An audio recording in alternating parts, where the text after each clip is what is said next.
If anyone has any technical difficulties or issues, feel free to send those my way through the chat box, and I'll quickly get us kind of oriented here, and we'll be underway. Welcome to the Community Food Projects webinar, Building and Maintaining Strong Partnerships. This will be presented by Chelsea Frisbee, the Development Manager at Intervale Center in Vermont. And again, I'm going to just give a quick overview, and name again is Kristen Aldrich, the National Technical Assistance Manager at New Entry Sustainable Farming Project. Quickly orient you to the WebEx controls and where things are located. You can find the box on the right-hand side. If you don't see it available, you can click on the chat icon in the upper right-hand corner. And welcome to select who you send your message to. It can go to all participants if relevant, or you're welcome to send a message just to the host, which would be myself, or to the panelists, which would include our presenter, Chelsea Frisbee. Video controls and things are located in the upper left-hand corner.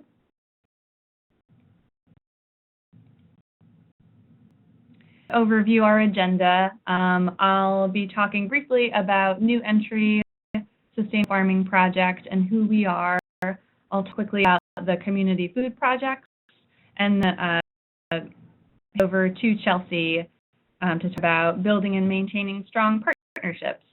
We'll have at the end for questions, and then we'll be following up the webinar, sending you all a survey to collect your feedback about the webinar today, and also we'll be sending out a recording of the presentation. So, New Entry Sustainable Farming Project started in 1998. Is an initiative of Tufts University, and have on-the-ground work happening in Massachusetts with farmer training and food access programs. So our training program includes an Explore Farming course, which gives a general overview of what farm career might entail for someone who's interested. We have a farm business planning course, an incubator farm site where folks who graduate from that course are able to apply to work on our incubator farm on a plot for up to 3 years. We also have a food hub, which runs a CSA and some food access initiatives, primarily around the Lowell area of Massachusetts in centers. And then national programs, which would include incubator and apprentice project networks. So we provide training and technical assistance for 2 USDA grant programs, being the Beginning Farmer and Rancher Development Program, or BFRDP, and also the Community Food Projects Grant Program, which we provide technical assistance to applicants and grantees. Support that we provide for CFP includes support to applicants and grantees. There's more information through our website, which I've included here, www.nesfp.org/CFP. Include resources and webinars that we have conducted. We also provide one-on-one assistance with grantees and applicants. And you can find out more about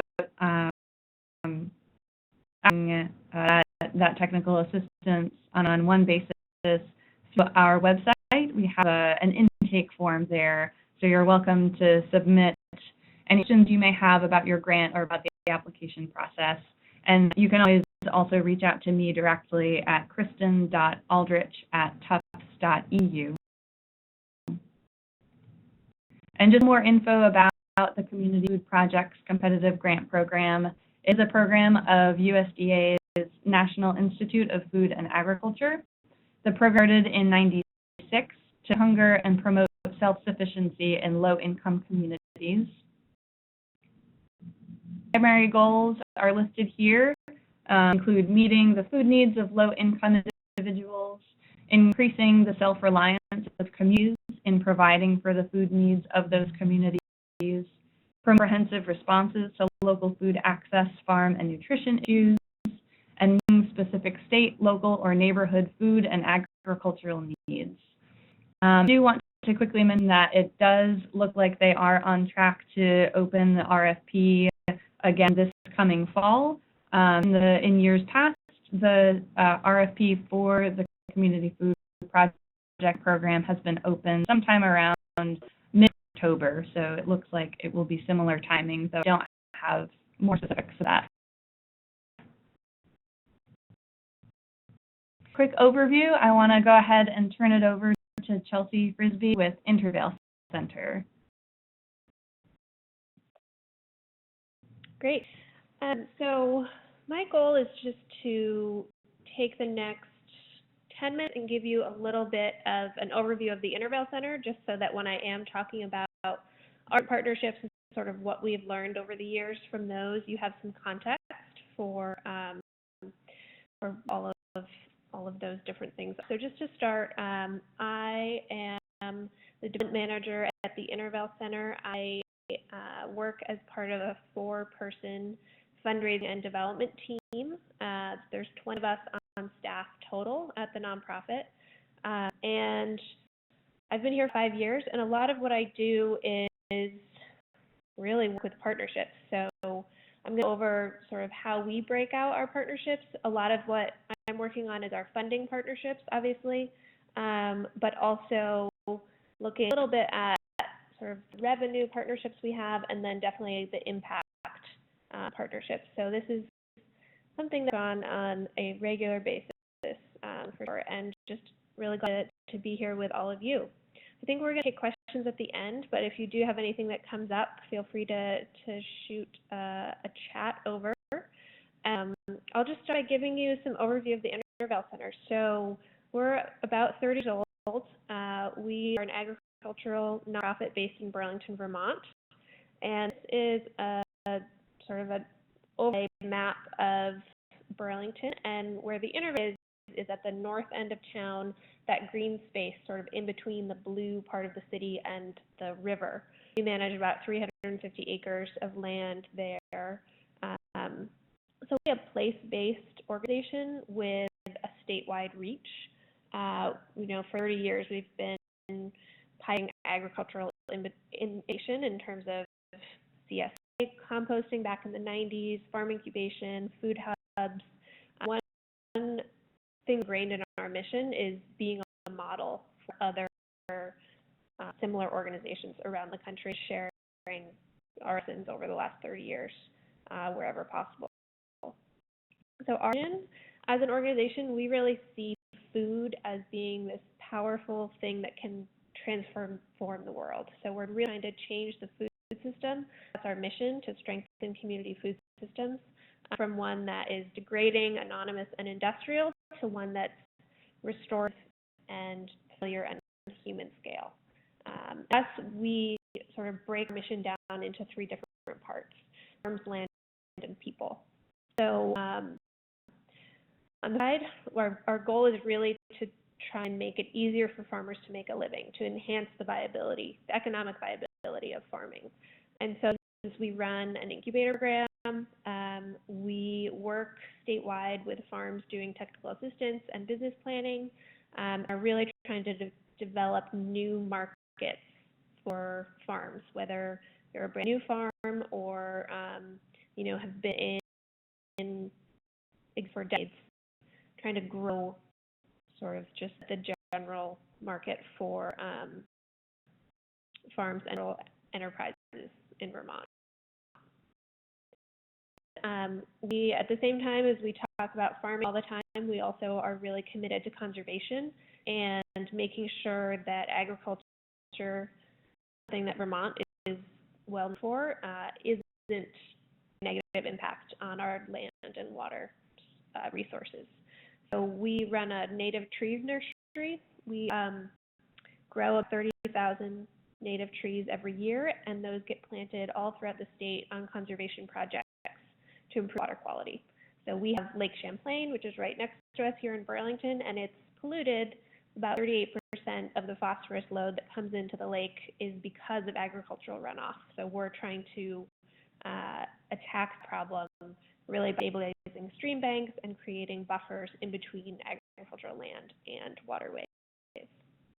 And the piece of what we're working on is really around people, so consumers, trying to get more people engaged in the local food system. And through that, I have a couple of community food programs. One is our Gleaning and Food Rescue program, where we are using volunteers, going out into farm fields and gleaning produce that would otherwise go to waste, and then giving that away as free food shares to about 175 families for a 4-month free CSA. It's a really successful program that we wish we could, to be year-round and really grow, because the need is really there.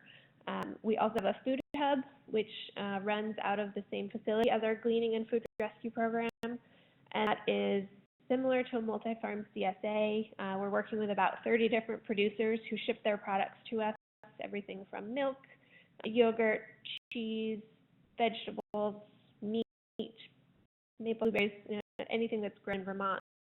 And they're finding customers and delivering local food subscriptions weekly to community websites and workplaces in the area.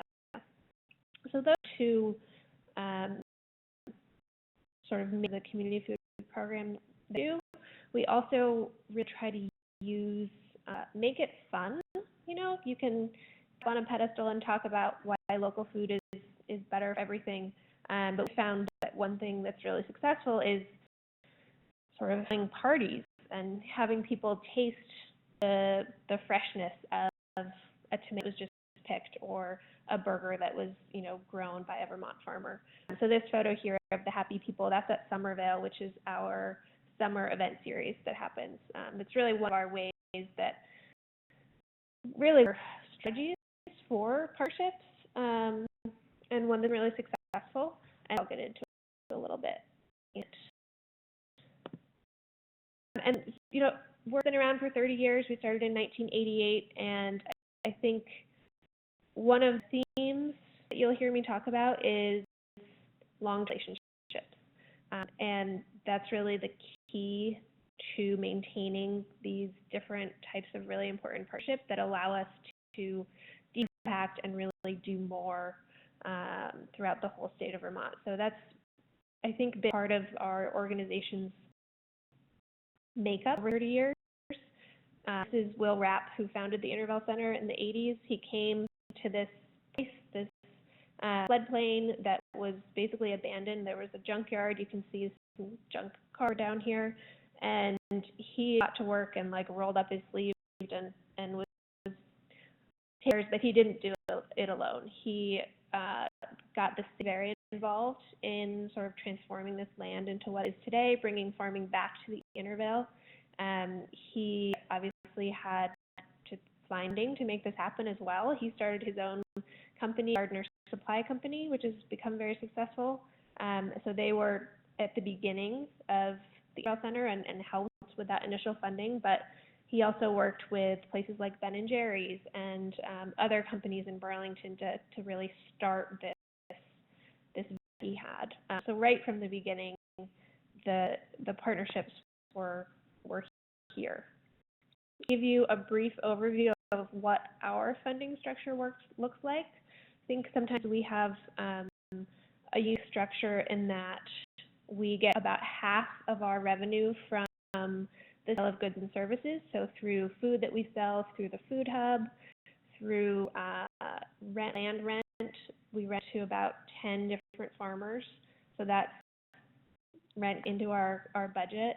The sale of trees through our conservation nursery. So we are very sort of entrepreneurial as a nonprofit, in that we have social enterprises that we are running. So this year our annual operating budget is about $2 million. Roughly 50% will come from those things I just mentioned through our enterprises, and then the other 50% are through grants and community fundraising.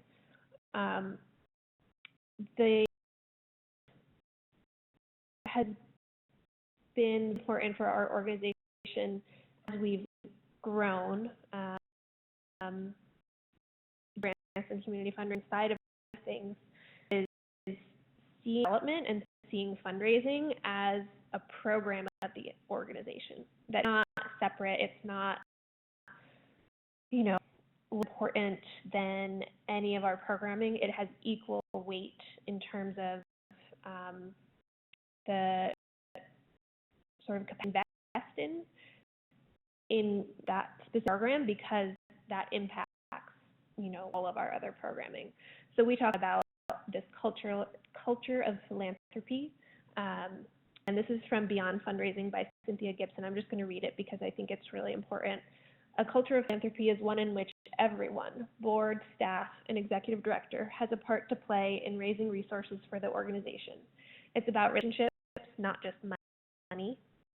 It's donors as acquiring new ones, and seeing as having more than just money to bring to the table. It's a culture in which fund development is a valued and mission-aligned component of everything the organization does. So I think for us, that's been instrumental in building a functioning development system that allows us to continue, to all of this back through programming. Sometimes. So I'm just gonna move on and really look at the different types of partnerships that I want to tell you about, and give examples of it, and share a little bit about what we've learned in terms of challenges for each and opportunities for each. So funding, which I'm really most involved in like a grant writing, grant making, and business role, but I'll talk a little bit about the other ones as well. This is when we talk funding relationships, these are long-term relationships. We put a lot of time and energy into these, and we're really stewarding these relationships in a very intentional way. So we meet, I'm going to give you some examples, but we basically meet with these people on a regular basis. They come to our events. We sort of have a give and take where we help them whenever we can, and they help us out whenever they can, and sort of it feels like it's not just a transactional relationship. It really does feel in what we're getting out of it. So the Vermont Housing and Conservation Board, this is it's actually a state funding source. So the Vermont State Legislature every year puts a certain amount of the state budget into the Vermont Housing and Conservation Board. So we're part of that Conservation Board part. It's called the Vermont Farm and Forest Viability Program. So we are a service provider through that, where we're working directly with farms on farm basically. The goal is really to just improve the economic viability of Vermont's working landscape. And this is one of our largest funding sources and most consistent partners over the last decade. We wrote a collaborative grant with VHCB, the Vermont Housing and Conservation Board, and the Vermont Land Trust for a BFRDP grant.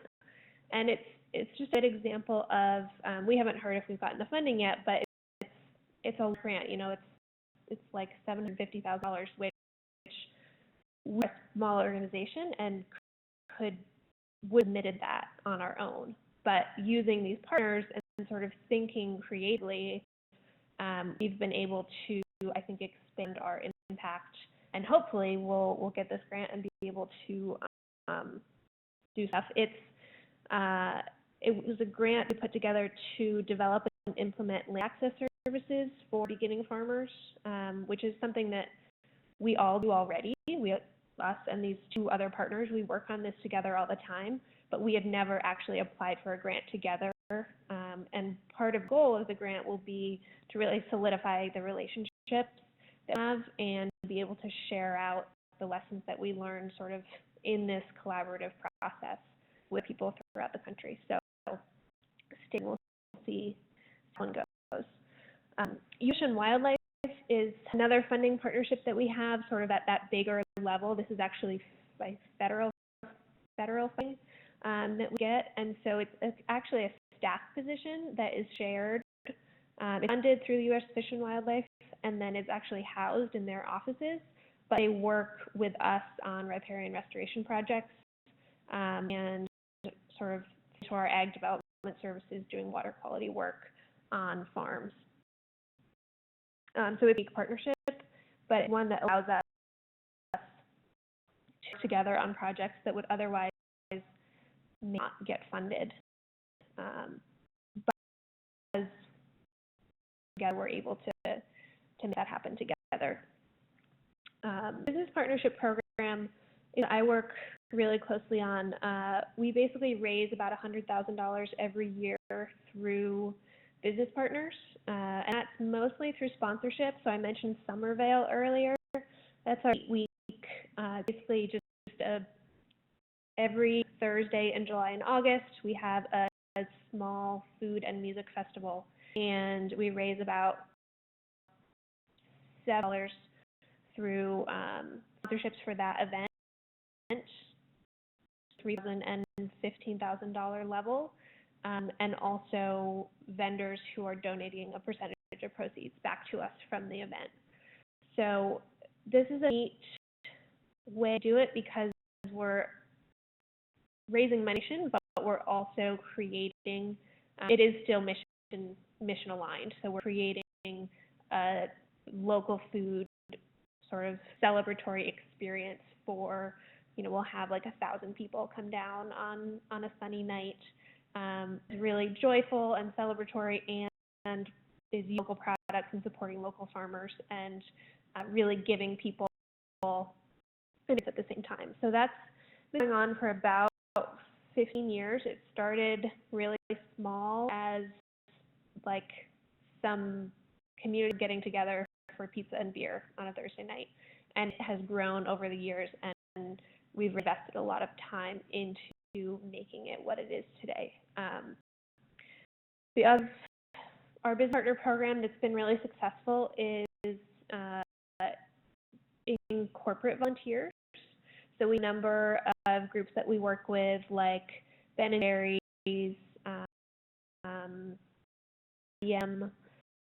Dealer, which is a sort of industry in Burlington, Keurig coffee company, where they are making either grants or significant sponsorship investments with us, and then also bring our employees down to the Intervale to volunteer with our program and sort of close the loop, so their employees are able to see the impact that they're having through their philanthropy. So that's an awesome way to deepen the relationships that we have with these businesses in particular, and also just we volunteers a lot for our programs, especially our gleaning and food rescue program and our conservation nurses,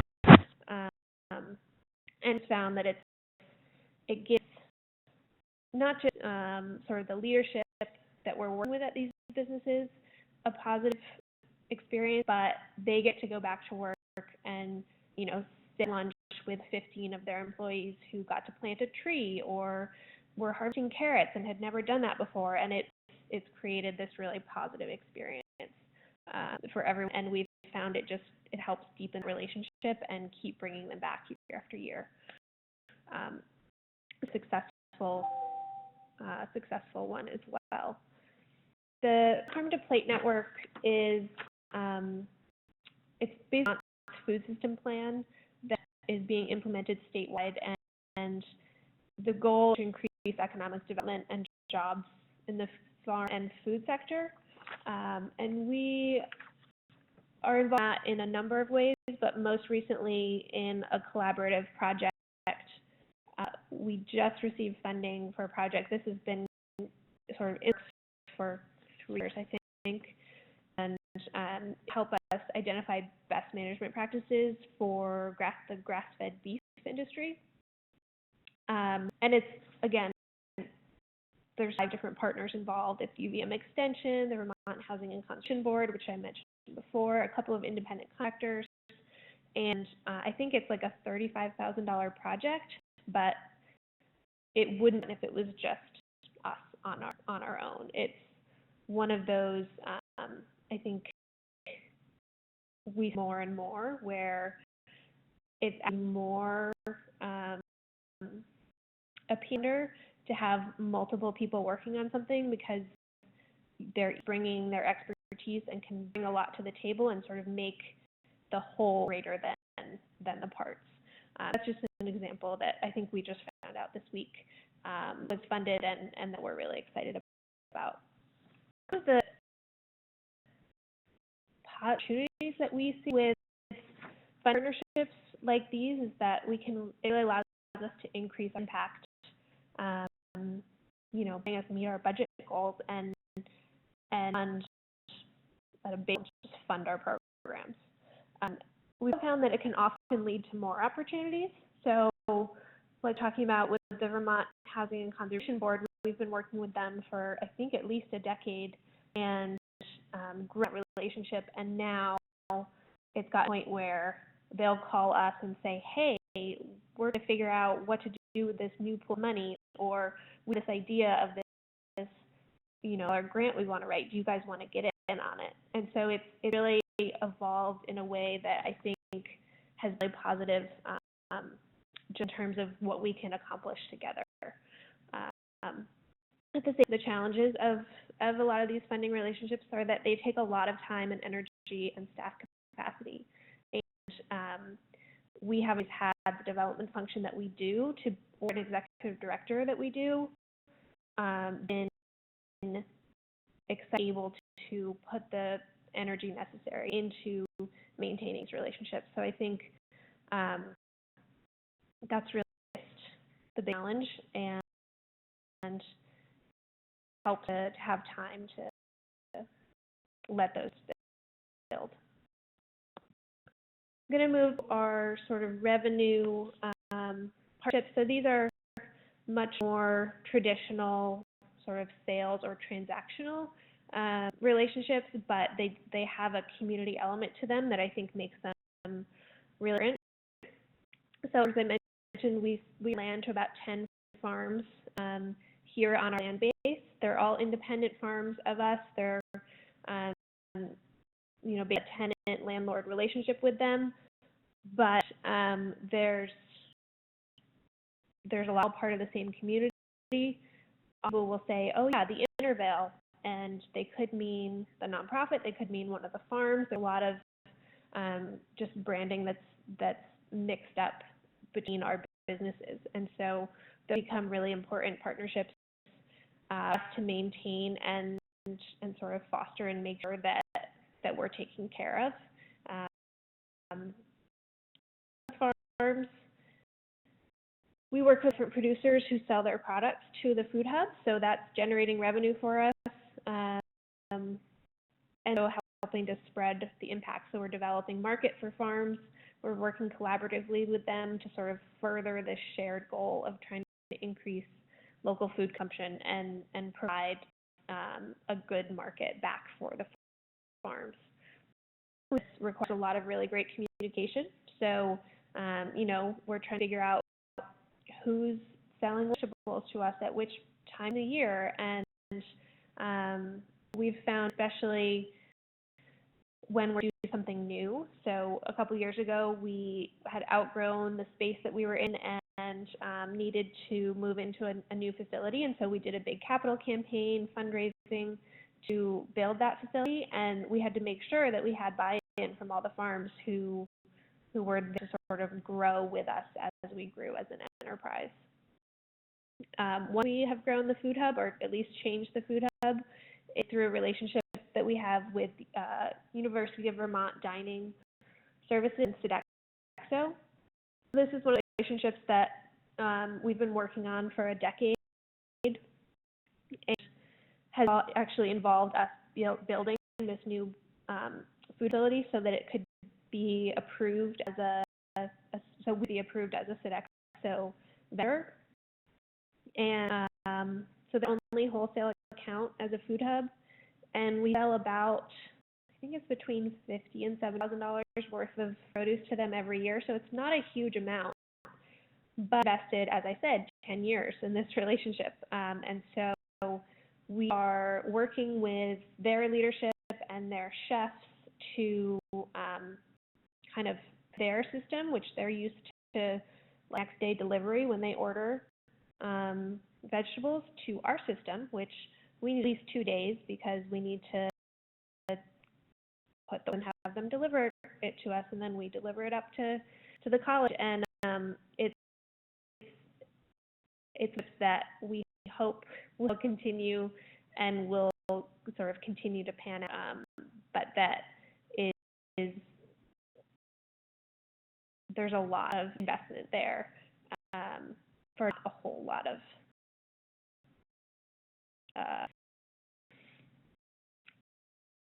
I'm going to strict and just say that the opportunities that we've found for sort of your more traditional revenue partnerships is that you can do a lot of joint projects together and sort of develop a sense of community. So that's what we found, especially with the farms that we're renting land to down here.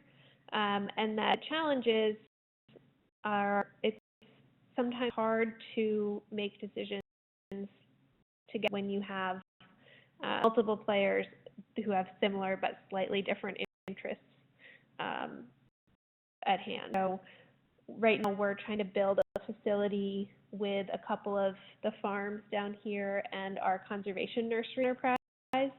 And we're at planning stage, sort of the funding and planning stages. And one of the we've learned is that you can have constant communication and, you know, really be trying your hardest to make sure that everyone's interests are being heard at the table, and it's still going to be a long and slow and sort of arduous process. So we're hoping to get that facility built by the end of this year. So we'll see how that all ends up. But again, the opportunities I think are great when you can find finders to really work through stuff like this over a long period of time. Partnership bucket I want to talk about is really around impact and programming. And for us, this is probably where we have the most partnerships, because it just feels like a lot of parts of our work, there's a lot of other people working on, whether it's in Vermont or nationwide. And we've been pretty intentional, I think, about partnering up with other people to allow us to expand that impact and make sure that we're not overlapping, but really working together on a lot of these goals. So Vermont Land Trust before, we wrote a grant with them and VHCB recently, and we provide business planning support to beginning farmers who access conserved land through the Vermont Land Trust and their programming, which is called the Farmland Access Program. They also submit or receive funding through VHCB, and so it's just sort of this mix of they'll call and have a farm who approaches them about getting on a conserved piece of land, and we'll work with the farmer to develop a business plan to hopefully be approved for that land and become a new farm in Vermont. So Vermont is someone that we work a lot with on conservation and land access. We're also which is the National Incubator Farm Training Initiative. This is since I think 2012, and is a collaboration between Nutri, the Intervale Center, Minnesota Food Association, a couple other ag training associations. So it's a organizations who get together, and the goal is really to share resources with other organizations who are doing similar work. So we go to conferences every year. We'll be able to support, say someone is looking to start an incubator program, they can come to us and we can provide them with, our lessons learned, and here's what we found worked with the equipment co-op, and here's what didn't, and just really trying to grow on and international scale, a number of people who are working on similar as us. Right here, like the Vermont New Farmer Network, this is actually funded through the USDA, BFRDP. We were part of a 3-year project to develop a coordination of education, technical assistance, coaching, and mentoring for beginning farmers in Vermont. It's really to make sure that we weren't duplicating efforts and that everyone sort of had their, whether it was regional or specific type of technical assistance they're providing. So that's a group of 7 organizations: UVM Extension, No Fund, the other organization called Raffle, which is down in the southern part of Vermont. We're all exactly with farms, and the goal was to try and figure out how to not duplicate what we were doing, but to make sure that there was this continuum of services that are provided in a way that made a lot of sense for farmers, which is, trying to reach. Whiskey River and other conservation nonprofits. So these are nonprofits we work with, Native Tree Nursery, and we found it works really well to link up with people who are doing similar things and have similar sort of riparian restoration goals in the state, whether it's doing a joint planting project or linking. We had, I guess it was ago, we had a big come through Vermont in August called Tropical Storm Irene, and was devastating to a lot of towns, a lot of and street rivers, and we got a grant after that to basically give away free trees to stabilize river banks and restore a lot of the land that had been damaged. And so we worked with a lot of these other conservation nonprofits to basically giving them the trees to plant in their project. So it was a really collaborative effort that well and helps us develop relationships with that are sort of still existing today. I think is one that I've been really involved in and has helped our gleaning program grow. So basically, we became a network partner, which means that we can receive food from the food bank. So they also have a gleaning program, and we've been able to sort of tag team the farms that we glean at to make sure that, we glean 2 days a week, but they have more flexibility and can go out there with volunteers and glean 4 days a week. So if there's a field of carrots that needs to get harvested Monday so that the farmer can replant on Tuesday, the bank gleaning can go in and then donate that to our gleaning program. We can basically just have more food to give away, and vice versa. If we have more food out, then we can donate it to the food bank and they can use it in their programming. So it's a way to just extend, really we're able to offer our gleaning recipients, and we'll just continue to multiply that in the future.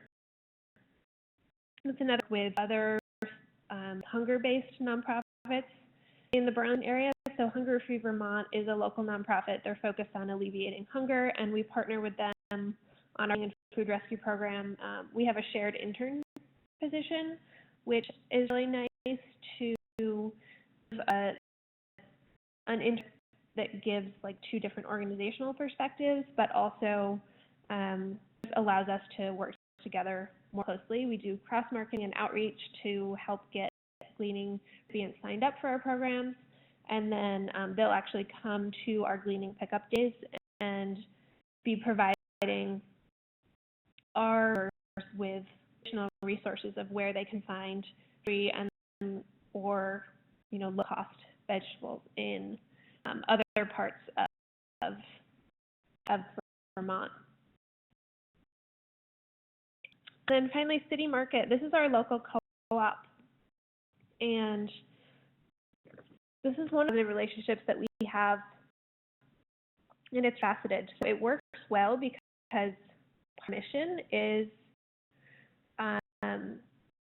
the local farm and food economy, and that's definitely one thing noticed in what makes a really successful partnership is if you have someone coming into it with a where is already there. You know, they're all committed to what you're doing, and it's easy for them to plug themselves in. It ends up being a really just easy and successful partnership.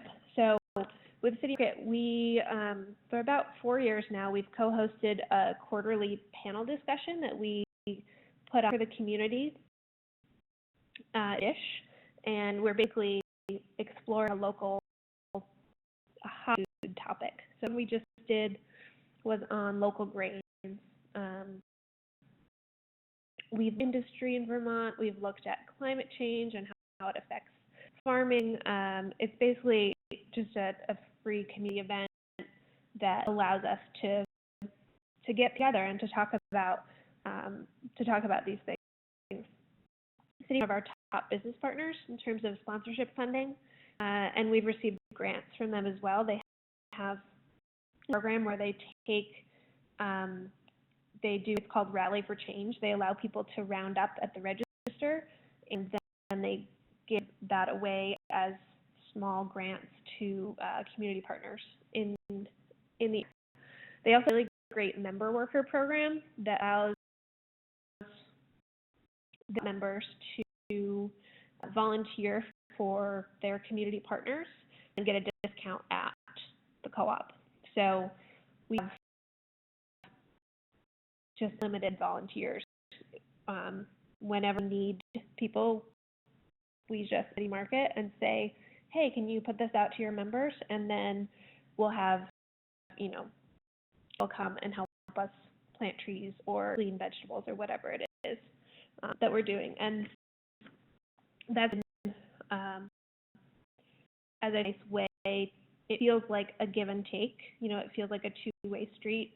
They're providing us with a lot of support, and they buy food from the farms that we support, and they buy food from farms who are renting land from us in the Intervale, and it sort of all works in a really nice way.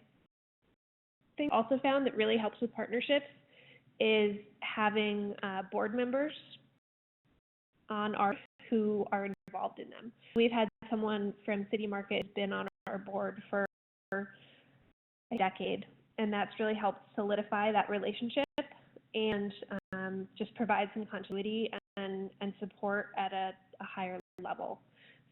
With a lot of partner relationships in the area, we have board representation or are really strategic about the board members that we bring on to help us achieve our goals.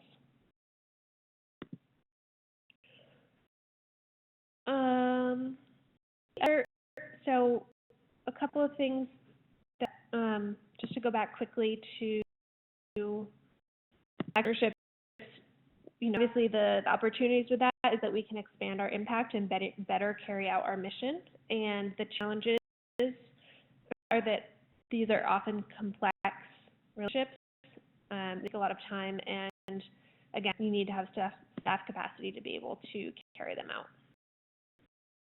So,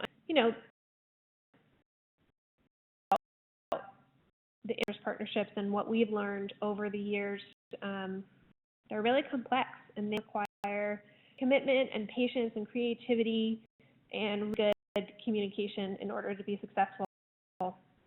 We've found it really important to cultivate long-term relationships that go beyond monetary transactions. So really treating all of our partners, whether there's funding attached to it or not, like they are our partners. So we send them our impact report, we send them Valentine's, as I said, we try to have them on our board if possible. We invite them to events.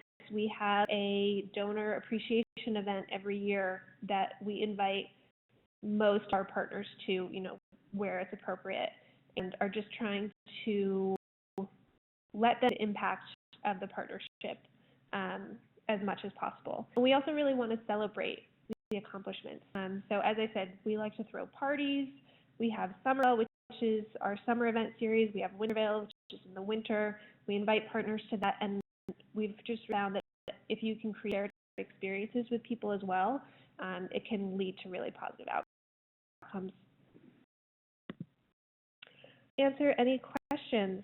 I also have put my contact information up here, so if you do have follow-up questions that come to you later, feel free to email me, give me a call. We'd be happy to do any other lessons learned.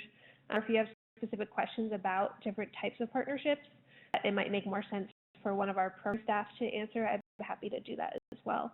So yeah, thank you all for your attention. Thank you. I just wanted to quickly say that, again, you will be provided with a recording of the webinar after we wrap up today, and when you leave the webinar, you'll be redirected to the survey to provide your feedback.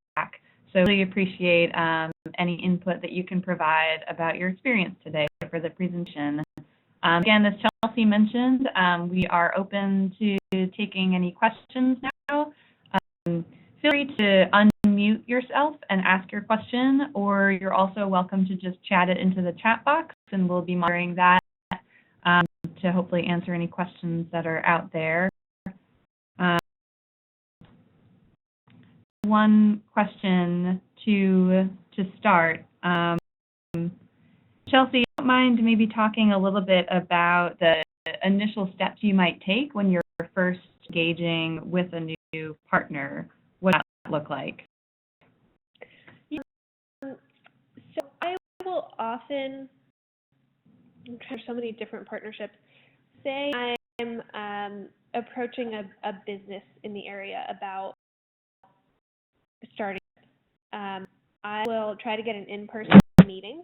I found that is much effective than just sending an email. You know, maybe I'll send an email to get a meeting, but that if I can have that face-to-face interaction, it really helps me understand who they are and sort of what they're interested in, and helps them, you know, connect better to what we're doing and what our goals are. And I found having really good materials helps. So we don't have a lot of, I guess we've got we are annual impact report or annual report a lot to sort of show in a big picture, sort of nice glossy way what we're working on. Then I'll try to have very clear, you know, if I'm approaching someone about a sponsorship or just about a new partnership that's funding one of our programs, having a very nice, you know, still just created right now a nice one-pager that has photos and my contact information and, like, you know, the goals and sort of what they would be getting out of it very clearly stated, so that it's a really nice tool to have to a conversation. And I think it's really helpful to do a lot of listening. You know, often, if we're starting a new relationship or, you know, a new idea, sometimes we feel nervous about it, or like we're asking for too much. But that a lot of times, I've found for myself, if I actions and really understand what new partner is trying to get out of this relationship, that ends up being more sort of constructive and fruitful than me just making a pitch and then waiting to see what they say. Just a couple of things that came to mind. Wonderful. Thank you so much for sharing that insight. A couple of questions just came through that I want to address. One was when will the RFP come out for CFP. So I don't know for sure, but it is looking like it will a similar time frame as previous years, which would be in the fall, sometime around mid-October. But again, there will be more communications about that, I'm sure, as the time approaches. So just to also kind of bring this back around to CFP, so those goals and impacts of the CFP grant program that were mentioned at the very beginning of the webinar, as you can probably see, are very clearly related to all of this that we've been talking about. Building those strong community and relationships is a really important piece of any successful community food projects, granted award or project. So bear in mind for that. The next question is if you can share a link to Interval's impact report. Shall something that might be available on your website or that we might be able to email? Yeah, email that. We actually just did a new website, and I don't think that last year's impact report on it, and we're in the process of finalizing our impact report right now, but we can definitely email that. Thank you. So yeah, we'll be sure to share that around. Just came through. I'll just read this verbatim here. I found it hard to foster long-term partnerships in some of the rural communities that we work in, but communication can be challenging. We all are doing wonderful work, but often have a hard time keeping each other updated. Do you all have many rural partners or initiatives? And if so, how do you stay connected? Great question. I mean, so Vermont is a very rural state. We happen to be in Chittenden County, which is the most populated part of the state, but we do work statewide, and a lot of our partnerships are with people in other parts of the state who are, sort of doing similar work regionally. I think that has been effective in allowing us to sort of keep up with that communication with those and different partners is through the Vermont Farm to Plate Network, which I mentioned, which there's quarterly meetings, and then they also rotate where the meetings are. So we're part of a number of different working groups. They'll have one that is focused on, direct service to farms, and they'll have one that's focused on like customers and marketing, and then a number of different organizations are involved in those working groups, and I think the meetings are quarterly, and that's been a good sort of place to have a touchstone to make face-to-face connection with people, because I think it's definitely a challenge to keep that communication going when you might not see people time. So as it is sometimes from someone who goes to those meetings and drives 2 hours round trip to make it happen, I think that the value in just having in-person meetings that is really great.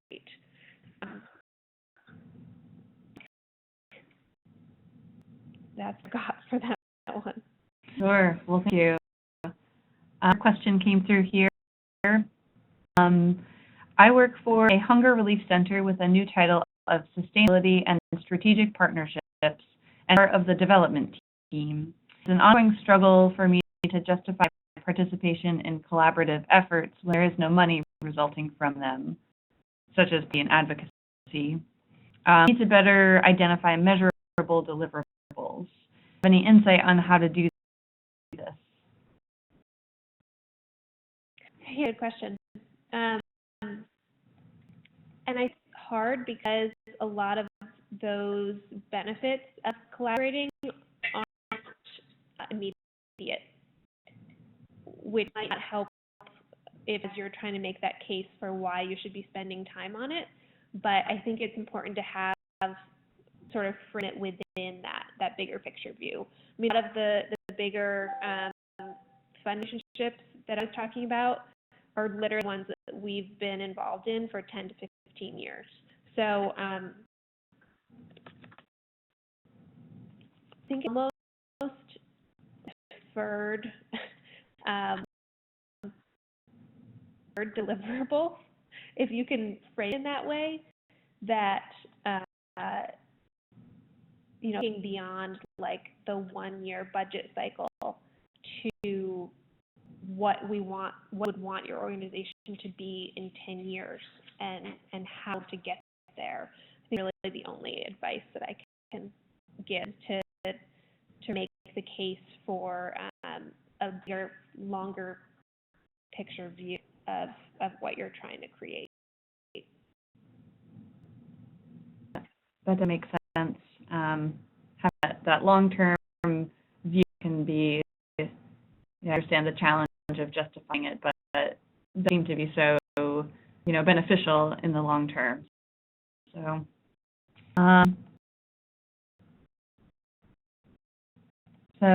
those questions I'm seeing thus far, if anyone has additional questions, feel free to enter them in the chat box, or you can go ahead and unmute yourself and ask.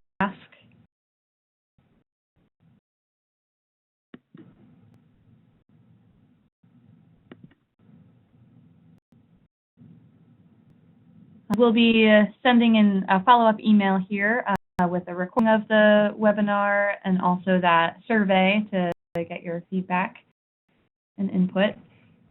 So I'm seeing any further questions coming through.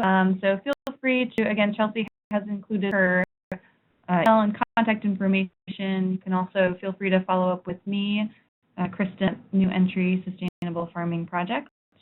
And we'll wrap it up there. Thank you all so much for participating today, and we hope to be hearing from you soon. Thank you.